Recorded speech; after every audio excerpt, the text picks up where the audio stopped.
Welcome back to the channel and welcome back to another UFC fight prediction video. And in this video, I'll be predicting the full card of fights for UFC 299 O'Malley versus Vera 2. So without further ado, let's get into the predictions. We're gonna run through it. Got like 14 fights. So in our first fight, we got in the women's flyweight division, we got Joanne Wood versus Marina Moroz 2. And how do I feel about, I'm talking so fast. And how do I feel about this one right here is I'm going Marina Moroz, average confidence to beat Joanne Wood. Joanne Wood's kind of getting up there in age and she's talking about retirement. So anytime you start talking about retirement, this and that, it's just not a good look. Originally, this is probably a low confidence Marina Moroz, but given the fact that you're already talking about retirement, you're getting up to age and blah, blah, blah, blah, blah, this and all that, got to go shift to average confidence for Marina Moroz to beat her. She already beat her before, and typically when fighters kind of got that retirement talk, they typically get finished. She finished her the first time, so hey, lean to a finish, lean to a submission. She hasn't really made the biggest, obviously since she made some adjustment, but hasn't really, like, generally speaking, effectively speaking, is that really that big of improvement in her grappling? Not really. So I think Moroz can push the pace, look to break her down, and then find a submission late. I'm not just saying she's going to beat the mess out, or dominate her or anything, but I feel like she can keep the striking close, mixing some shots, then probably look to transition, to mix in the takedown with her strikes when she closes in, or maybe defensively a reactionary type of takedown. Maybe when Joanne Wood looks to throw a kick, maybe catch a kick and throw on the ground, or anyway, just using striking to, whether it be offensively or defensively, to set up grappling exchanges and get the fight to the mat, and then from there look to just slowly break her down, then find that submission. I'm gonna say second round submission for Marina Moroz. So in this one, I got Marina Moroz via second round submission. All right, we're gonna slow it down a little bit. I'm rapping, but yeah. Now to the next one we have in the flyweight division, we got CJ Vegara versus Azul Almabaev. And how do I feel about this one right here is I'm going high confidence Azul Almabaev to beat CJ Vegara. Yeah, that's why CJ Vegara is a slow starter. He doesn't really have the best submission defense, doesn't really have the best wrestling defense, to be honest. He's more so a guy that's like, he's good, okay everywhere. He's tough, and he can extend you rounds and look to break you late, or, just maybe just edge the fight late. But he's typically a slow starter, whether it be on the feet or on the ground. And then Azul Almabaev is a guy who can fight strong for 3 rounds. And I also think he's a guy that can, see that a guy like CJ Vegara, who's a slow starter, who has clear grappling flaws and mistakes and weaknesses in that area. And I think he can exploit them. Is he exploiting them against Ode Osborne? I think he's going to exploit them against CJ Vegara. Look to press him early, get him to the mat, and then look to dominate on the mat and find that submission late first round. So in this one, I got Azul Almabaev via first round submission. Now to the next one we have in the heavyweight division, we got Robles Despaigne versus Josh Parsons. And how do I feel about this one right here? I'm going average confidence. What's his name? Robles Despaigne to beat Josh Parsons. Really should be not maybe any lock pick for him, high confidence for him. It's seeming like, hey, this guy's Parsons, who is he? He's nobody. And this guy, Despaigne, he ain't beat nobody, but hey, he's 6'7", he got 86-inch reach. He's, or 6'8", 87-inch reach, 90-inch reach, 200-inch reach, whatever the case may be. So he should win because he's a new talent, he's supposed to win. But I still have a lot I need to see from him. Average is more than enough confidence to put in him. Maybe too much confidence to put in him. But yeah, the fact that Parsons is like on a downtrend. But the one thing I don't like is the fact that Parsons hasn't really been TKO, dropped, rocked, or anything like so. He has cardio issues. He has lack of skill issues, lack of talent issues. I think really, matter of fact, the biggest issue with him has been his cardio. But anyway, I'm going to say all the things. Lack of skill, lack of talent, stuff like that. Lack of a lot of things. He's just not that guy. But it's not like it'd be case he just going with a guy who's chinny, maybe like a Parker Porter or something. I feel more comfortable picking Despaigne and betting heavily on Despaigne. No, I'm not saying heavy. I wouldn't bet heavy on a guy who, unless it was some guy that clearly was just a striker just like him, but chinny and had literally nothing for him. I'm not saying Parsons really have anything for him, but Parsons not completely tailor-made. That's my concern. That's my big concern. He's not completely tailor-made. That's as simple as I can say. He's not completely tailor-made. He's not a one-dimensional striker with no chin and nothing to offer. Like no chin and no power. That'd be a guy like, yeah, you could lock it in against him. He got no grappling. Matter of fact, he's usually getting tapped out and he's getting usually knocked out. That'd be perfect. But Pereira has typically been outworked. And then maybe on the ground he just got finished maybe one time against what's his name? One guy. But so far on the feet, he has never just been ran over. And that's what Despaigne looking to do. It's seemingly like what he has to do because he only has, about his whole career, about 6 minutes of fighting. And over his last fight, like 5 seconds of fighting. So I can't expect his card to be phenomenal, being the fact that he's like 36 and hasn't had a hard fight in his career yet, only 5 fights. But I'm rapping too much, so I'm picking him. So if it's typical ways of winning, of his way of winning, I think it's gonna be in the first round. I think it's gonna go longer than 19 seconds. I think it's gonna go 2 minutes or something like that, maybe 3 minutes. But I think he finds the finish and get Parisian or Parisians out in the first round, because it's seeming like he has to do that. So if I'm picking him, he has to do that. But by no means am I blocking him like everyone else, because it's not perfect. It's not a perfect scenario. So, and he's debuting. But anyway, in this one, I got Blaydes Despaigne via first round TKO. Now to our next one, we have in the light heavyweight division, we got Philippe Lins versus Iwan Cutelaba. And how do I feel about this one right here? Is I'm going low. Well, no, I'll go average confidence. Average confidence on Iwan Cutelaba to beat Philippe Lins. Philippe Lins is pushing 40. It's okay, kind of, for heavyweight. I mean, it's decent. It's probably, good for heavyweight, to be honest. Light heavyweight, it's not the worst. But, yeah, then cutting that weight, he's probably only spent a recent amount of his career at light heavyweight. But I'm jumping around the point too much with this one. I just feel like they fight very similarly. Philippe Lins has been winning these fights at light heavyweight by pretty much volume and holding. That's pretty much how he's been winning most of these fights at light heavyweight so far. Just limitedly outworking them and trying to hold on to most of these opponents, or pressure them in volume. But he hasn't really been out and knock. Well, he knocked out OSP like a shell of himself. But outside of that, a guy who's clearly not all there no more in OSP and like 40 plus himself in shot. He knocked him out. Everybody else has been like low volume and holding. And that's what Iwan Cutelaba is, a much better wrestler than him. He's much younger than him. He can push a pace against him. And I think Iwan Cutelaba can potentially break an older fighter, just work him down and get that finish late. Probably going to be a decision. I'm leaning like a third round TKO for Iwan Cutelaba. Just, similar styles currently. But Iwan Cutelaba, the guy's only like 30 years old. And he's known for pace. He's known for constant pressure. I think he can put that on Philippe Lins. And just break him over the course of the fight. And the guy pushing 40 won't be able to keep it with that pace, is what I'm saying. But by no means this is no high or low confidence. This is an average confident pick. Maybe really even edge into low confidence, but I feel he can do the similar things, but better. Clearly better wrestler, not gonna say better striker, but he can push better volume. And it's not like Philippe Lins has been showing super excellent striking at this point. So it kind of come down to volume and who can commit more, and that's the younger man, Iwan Cutelaba. So in this one, I got Iwan Cutelaba via third round TKO. Now to our next one, we have in the bantamweight division, we got Pedro Munhoz versus Kyler Phillips. Why did I skip the whole one? Forget that one, but we will be back to it. Next fight we have in the middleweight division, we got Michel Pereira versus Mikhail Oleksiejczuk. And how do I feel about this one right here? Is I'm going, I guess, low confidence of Mikhail Oleksiejczuk. I don't know if it's lining up exactly with my fighters. I'm predicting the same fighters I predicted in the quick picks, but I think my confidence levels are a little bit off. But hey, it is what it is. At the end of the day, it's all about the pick win or did the pick lose. And is it in the low average or is it in the high lock? And it's definitely not in the high lock. So low average probably in the same category. High and lock, those are the ones you really lock in on. But yeah, Mikhail Oleksiejczuk, I'm going low confidence Mikhail Oleksiejczuk to beat Michel Pereira. Michel Pereira looked cool. He looked good against Petrosky. But Petrosky is not used to getting hit. And Pereira was able to keep the fight standing and put the pause on him.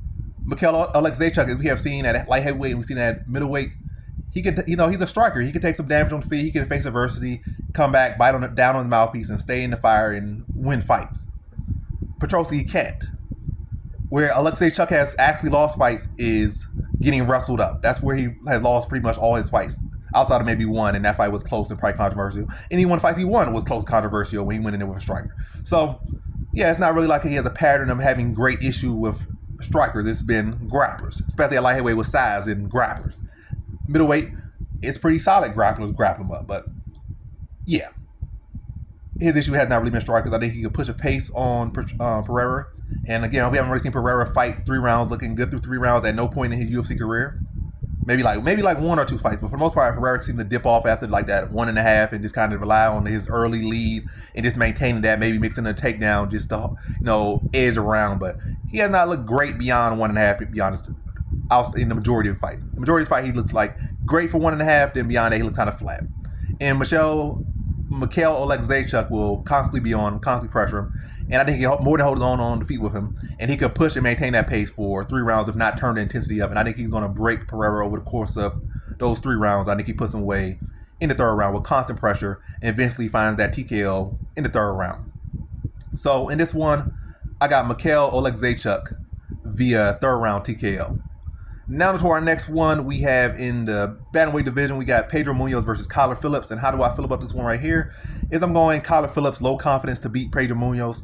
And yeah, Pedro Munhoz is a surprisingly big dog in this one for whatever reason. He just pretty much in the one round they did have, or one legit round he did have against O'Malley, he won it. So he's one round to zip against O'Malley, or maybe one round to have, who knows, but one round to zip against O'Malley. And then he fought Marlon Vera to a very close decision that some people say he potentially won. Maybe, but it was a close fight. So, and he has done pretty well against some high-level competition. Has only really lost to high-level competition, like former title challengers, former champions, stuff like Edgar, which is not a good one, but at the time that he fought him. I'm not saying his whole career, Edgar's a phenomenal fighter, but at the time he fought him, Edgar was a shell of himself. But Edgar, Cruz, Aldo, all legends of the sport, and at the very least, all of them I think are ranked in top 20 currently. At the very, very least. At the very, very least. Some are top 10, top 5, but at the very least, all of them are top 20. So all time. So, and not just lightweights, but all weights. Top 20, all of them currently. But yeah. So Pedro Munhoz is a solid dude. I don't understand it, but what I will say in prediction to not jazz this up too much. I just feel like if Phillips can fight how he does typically in, I guess, the 1.5, the early 1.5, the half of the fight, the early half of the fight, he can keep that pace for 3 rounds. He could win the fight, and I think he can outvalue Pedro Munhoz, and I think that's what he'll do. I think he can fight. He's very, good footwork, very active, very active footwork. Not gonna say he has the greatest footwork, but very active footwork, high volume, very creative with his shot selection, his strikes, very crafty. And if he can keep that volume up and that movement up for 3 rounds, this is his fight to win. I think he wins by decision. Pedro Munhoz definitely got a good shot to win. If he could break the legs down of him, take away that mobility, or if he could, again, Phillips typically fades off after that first half, and Pedro Munhoz is definitely tough and can, bend it with much heavy hitters, not like Phillips some big finisher. So extend him out that one half and look to press him. He could definitely potentially get a finish, but I'm not picking Munhoz. I'm picking Phillips, but by no means no high confidence. No, by no means do I agree with those odds. But what I'm leaning to, the younger man Phillips to rise up to the occasion and put up volume and movement and activity for 3 rounds, or at least 2 rounds, or a little bit more than 1.5, maybe 1.7, 1.8, and just enough to edge 2 rounds and beat Pedro Munhoz, if not beat him for 3 rounds. So in this one, I got Kyler Phillips via decision. Now on to the next one. My phone opens up, but yeah, next one we got in the lightweight division. We got Munhoz Gamrot versus Rafael Dos Anjos. And how do I feel about this one right here? Is I'm going average confidence Munhoz Gamrot to beat Rafael Dos Anjos. And again, not going to beat around the bush. It's very much to the point type predictions for this video right now. I could drag it on, make it a 30-minute video, but I don't want to drag it. I really don't care to drag it. I have no need to drag it. But yeah, RDA has had a not the best history against wrestlers. Maybe with Kevin Lee is one of his ones where he beat a wrestler. Maybe a couple other ones. Maybe you could throw Pettis in there. Not Pettis. You could throw Ben Henderson in there a little bit. So maybe like 2 wins against wrestlers. But I think his track record against wrestlers is not the best. Lost to Kobe Covenant and Kamaru Usman. That's a different level. Also a different weight class. But yeah, lost to those guys. Clay Guida, Khabib. Who else? It's been a good number of people. And even in fights that he did somehow, not somehow win, but did eventually win, when the fighters were fresh, he did struggle in the wrestling department. So he doesn't have any Vicente Luque not a wrestler, but Vicente Luque was able to have a lot of wrestling and grappling success against him too. So he typically does not have the best track record against wrestlers or people wrestling him typically. He's made improvements over here, but he is 40. Gamrot is like sitting right in his prime. Well, I don't know he's 40. He might be 38, but either way, he's up there in age, like 38, 39, and Gamrot's like 32, 33, like sitting right in his prime. And it's constantly win and stack of wins together. And he can push a wrestling pace for 3 rounds. Kevin Lee can't do that, or couldn't do that consistently throughout his career. Gamrot, he can push a pace for 5 rounds if needed, like wrestling. So he has phenomenal wrestling cardio, phenomenal wrestling technique, chains wrestle real well, and solid grappler as well. I think he'll look to, improving striking defense, which is important. I think he'll look to press RDA, keep him on the back foot, and then chain wrestle and grind out a decision over RDA. But RDA is definitely live enough here. But is it live enough for me to pick or even hedge on? No. I think Mateusz Gamrot's going to put on a smothering, exhausting wrestling pace for 15 minutes, or at least blend it up enough. But definitely going to be a good, strong wrestling focus in the one. Not going to be his full game plan, but it's going to be a good part of his game plan. Probably like 65% of it, at least 60% of it. And he's going to look to smother RDA for as much as he can, or as much as he needs to get his game plan going off and get his victory. So in this one, I got Mateusz Gamrot via decision. Now on to our next one. We have in the women's flyweight division, we got Caitlin Cerminara versus Maycee Barber, formerly Caitlin Chikagian versus Maycee Barber. And this is women's flyweight division. How do I feel about this one right here? I'm going average confidence. Maycee Barber to beat Caitlin Chikagian. I think originally this was like a low confidence, but hearing some more recent things, shifts it to an average. But hey, it is what it is. At least I'm not gonna shift it to no high or lock. So low and average, pretty much the same category typically, and you just play with it how you play with it. But yeah, Cerminara has recently just said that she's been her injuries or her absences have not really been to like a toe injury, a knee injury, or missing organ or nothing like that, or a punctured organ has been due to the fact that she has been trying to have kids or have a baby, have a child, procreate or whatnot.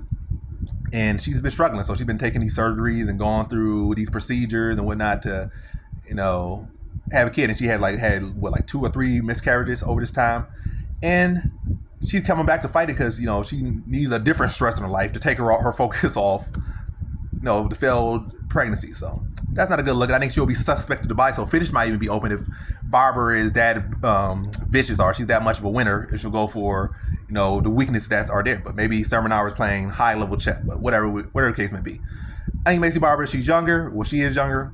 She's hungrier. She's been active. Cerminara has been getting married, doing all this other stuff right now. So her focus is not all the way there. She's not locked in. And I think Barber should take advantage of that and will take advantage of that. And I think she beats her by decision. But definitely with that news, it seems like a stoppage might even be potential. And got to check the lines for that. But I'm leaning to decision. My original prediction was decisions. My prediction now still decision. I just shifted from like low to average with that new news. And I think Barber's clearly the more focused one. Clearly the younger fighter. Yeah, she might have not had the best track record having clean, easy fights against strikers, but she definitely seems like she's more focused right now, and that should help her a lot in getting this decision victory. I think she outworks Cerminara to a decision victory. So in this one, I got Maycee Barber via decision. Waiting for this video. This page to load again. I should just keep it open and keep my thumb on it, maybe.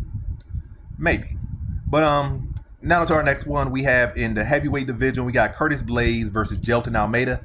And how do I feel about this one right here is I'm going like low confidence Jailton Almeida to beat Curtis Blaydes. I would say Clayton, but Curtis Blaydes. I'm going average.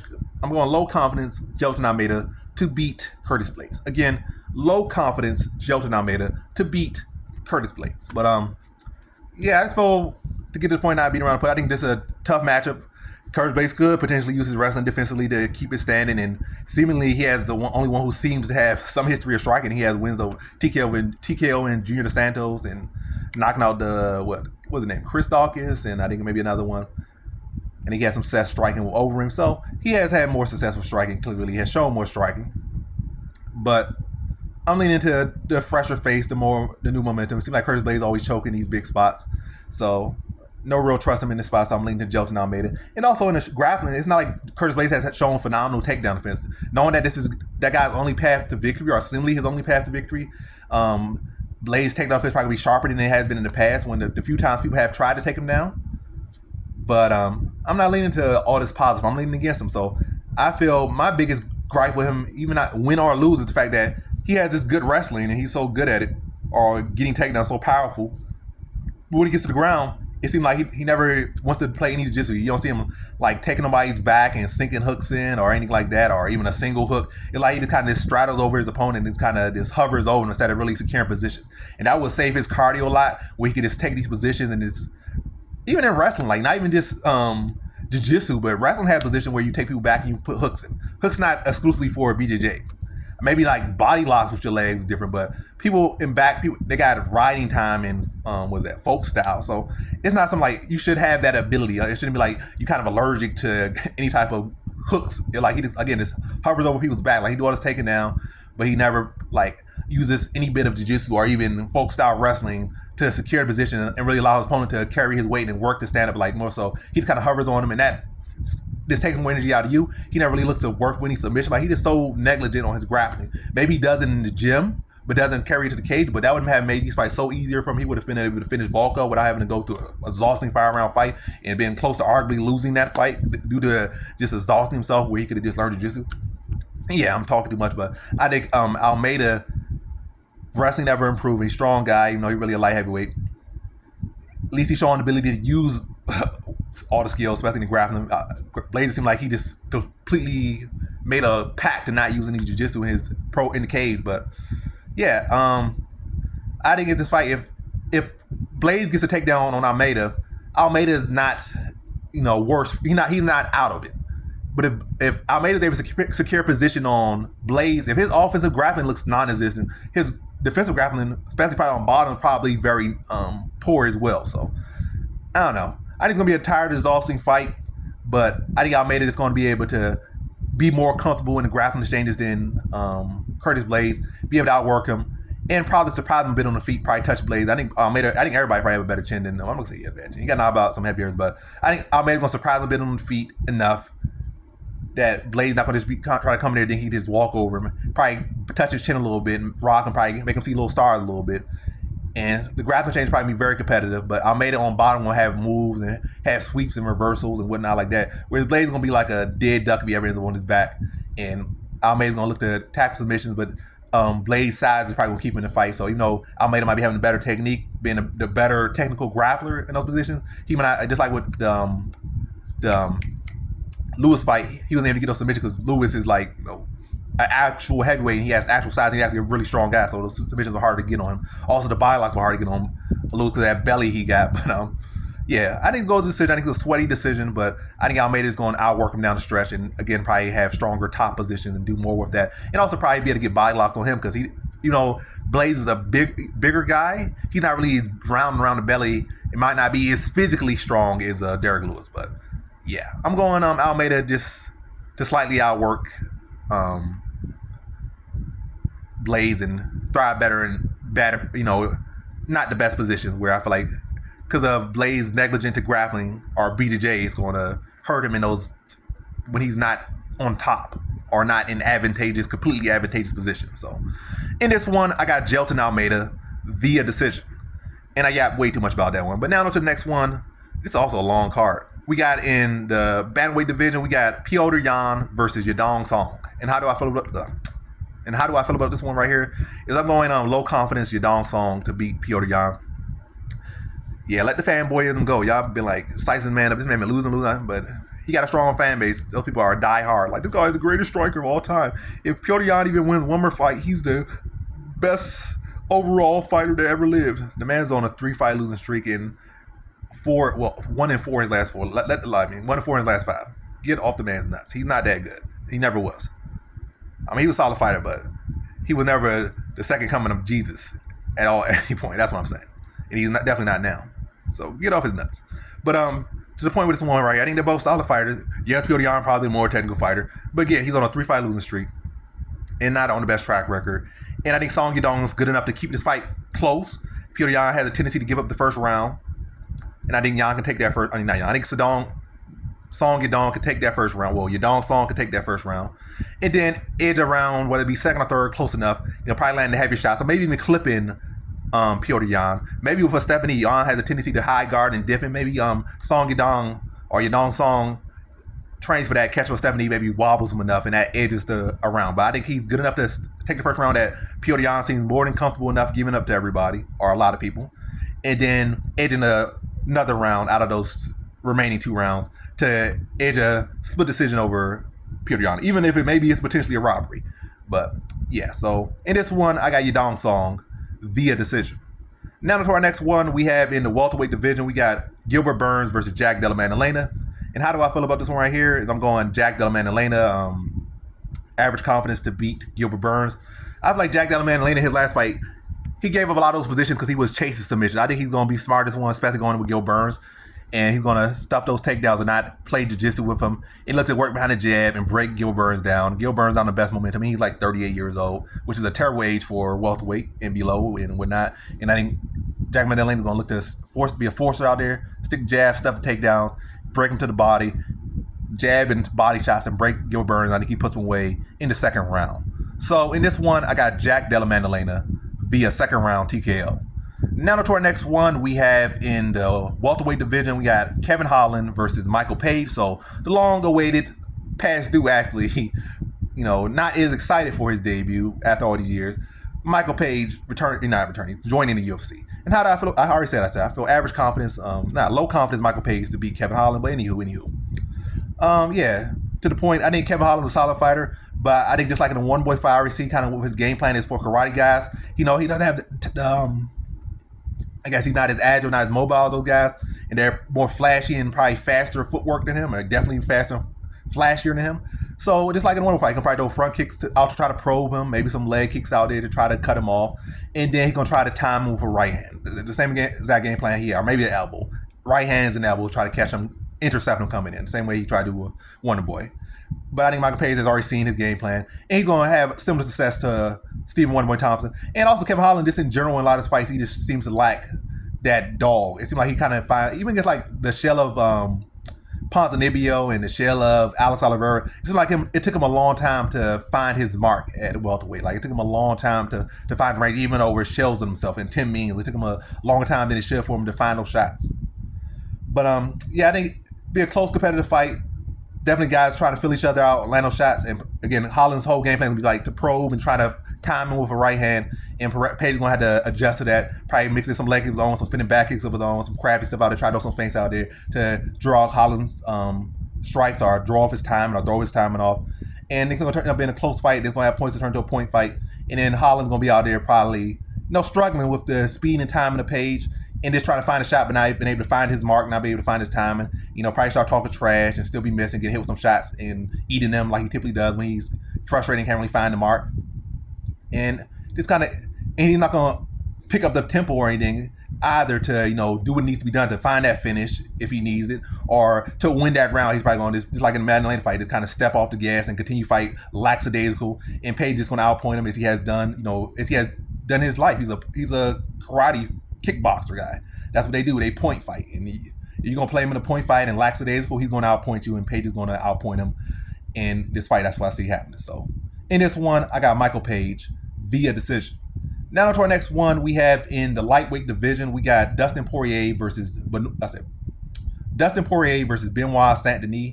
And how do I feel about this one right here? Is I'm going Dustin Poirier, low confidence to beat Benoit Saint Denis, or Saint Denis, Saint this, Saint that, but Saint Denis. But yeah, low confidence Dustin Poirier to beat that man.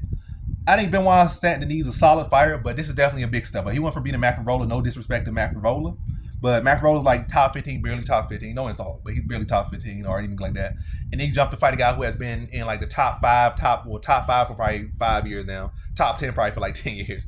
I'm probably exaggerating a little bit off the mark, but basically he's been around for a long time. He's been at the top for a good number of years now.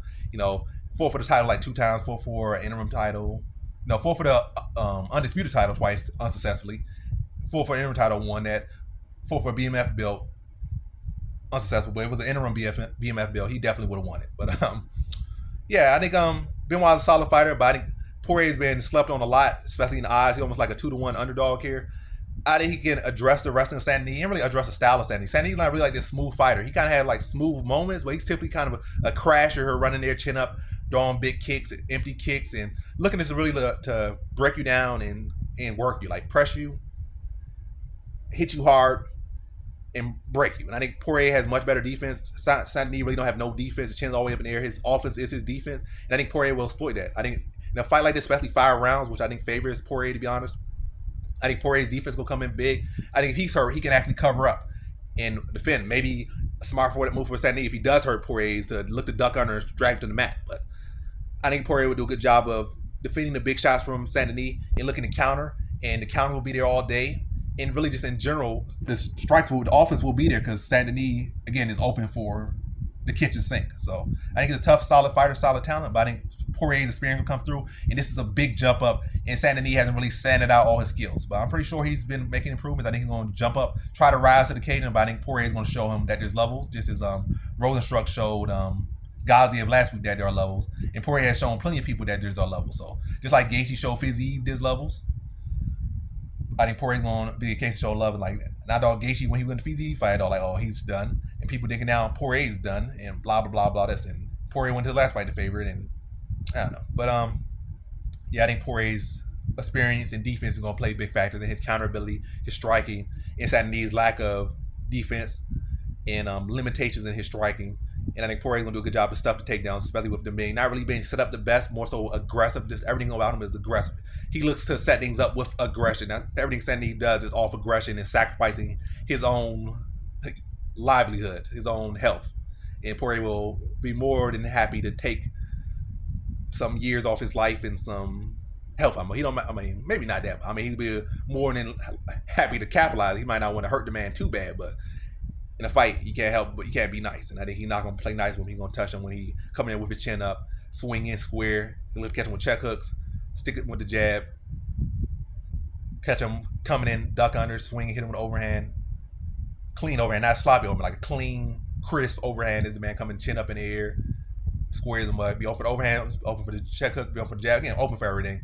And I think Poirier, takes him to the deep end and drowns him and puts him away in the 4th round after a fun fight, probably fight of the year candidate already. So in this one, I got Dustin Poirier via 4th round TKO. Been there, done that. He thrives in these big moments, unless it's for an undisputed belt, typically, whether that be BMF or the UFC actual undisputed belt. And yeah, now to our main event, we have in the bantamweight division for the undisputed bantamweight championship, Sean O'Malley versus Marlon Vera 2. And how do I feel about this one right here? I'm going low confidence Sean O'Malley to beat Marlon Vera. Well, I'm going average confidence Sean O'Malley to beat Marlon Vera. I think Marlon Vera is one of the toughest matchups for him, maybe the toughest matchup for him. But I think Sean O'Malley will make adjustments. I think he'll constantly look to change his lead leg, mixing the kicks, maybe even throw some calf kicks, maybe even throw some oblique kicks at Vera to limit his own kicks of Vera. So by switching stances, doesn't give Vera as easy a time to just blast the lead leg of O'Malley. Then by attaching doing oblique kicks, it messes with Vera, really committing with power in the hands and in the kicks. Like it limits his kicks and it limits his power punching and his ability to plant. I think O'Malley's gonna do a good job of mixing it up, but I think it's gonna end up being a chess match. I don't think it's gonna be the most exciting fight, because you make it a exciting fight, you give Vera a chance to get in the fight. You give Vera a chance to find opportunities, openings within you. And I think O'Malley's keen on Vera's style and definitely keen on losing to him and not having that replicate. So I think O'Malley's gonna do a good job again, switching stances, working behind the jab, using mobility, mixing up the shots, mixing up the ranges, mixing up the timings, mixing up the tempos, going off tempo. Gonna be a good competitive fight. Probably not a super high output fight, at least as far as really clean offense. More so kind of like pointing, point shots, just landing, throwing with lands and just putting up volume, maybe some numbers. But it's not gonna be a fight where both guys are just literally just throwing heat and it's gonna be some firefight. Maybe moments, but I think majority is gonna be a chess match. And O'Malley's gonna play it safe enough and just get past his one. If the finish does materialize, O'Malley will shorten, capitalize. He's not going out there to be nice, but he's definitely gonna have to go out there and be cautious. Because he go out there looking to make some statement or forcing a statement, he's gonna get a statement made on him again. But yeah, I think he's gonna play it smart here, limit the output, and not really leave his kicks there, leave his legs there to be targeted by Vera, or at least not consistently. If anything, he probably leave him there so that he can, as a bait, so that Vera might commit to the commit to a calf kick or commit to a leg kick, then look to fire and catch him with a straight as he tries to throw a kick. But for the most part, I think he's gonna be trying to keep those stances switched and keep that striking in the arsenal diverse. But more than likely a chess matchup, and I think Sean O'Malley will win that chess matchup, especially with Vera, who he's more than happy to give up rounds to look for that moment. And O'Malley just has to do a good job of not giving him that moment, because Vera will sit there and let you hit him with 2,000 punches to land that one perfect punch. And O'Malley, best thing I do is just defend those legs and defend that, don't give him the opportunity to land that perfect kick, punch, knee, elbow. And this should be his fight, but definitely not easy by any means. And it's going to be like walking a tightrope, but I think he'll do it successfully. And I think he gets his hand raised over Marlon Vera. So in this one, I got Sean O'Malley via decision. And that concludes my fight predictions for the full card of fights for UFC 299, O'Malley versus Vera 2. And as always, thanks for watching.